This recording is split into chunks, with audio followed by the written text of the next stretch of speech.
ഇപ്പോൾ വീണ്ടും ഒരു തെരഞ്ഞെടുപ്പ് നേരിടേണ്ടി വന്നിരിക്കുന്നു. അതിൻ്റെ കാര്യം ഞാൻ നേരത്തെ പറഞ്ഞു. ഇത് നമ്മുടെ മേലെ അടിച്ചേൽപ്പിക്കപ്പെട്ട ഒരു തെരഞ്ഞെടുപ്പാണ്. പക്ഷേ ഇതൊരു അവസരമായി നാം കാണുക.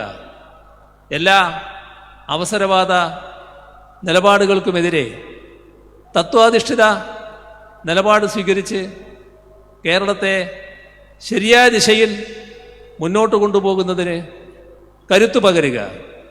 2016 2021 നിലമ്പൂരിൻ്റെ ആ സാഹചര്യം കൂടുതൽ തെളിമയോടെ കരുത്തോടെ ഇപ്രാവശ്യവും നിലമ്പൂരിൽ നിന്ന് നമ്മുടെ LDFിൻ്റെ സ്ഥാനാർത്ഥിയായി മത്സരിക്കുന്ന സഖാവ് സ്വരാജിനെ നല്ല രീതിയിൽ ഭൂരിപക്ഷത്തോടെ വിജയിപ്പിച്ചയക്കുക.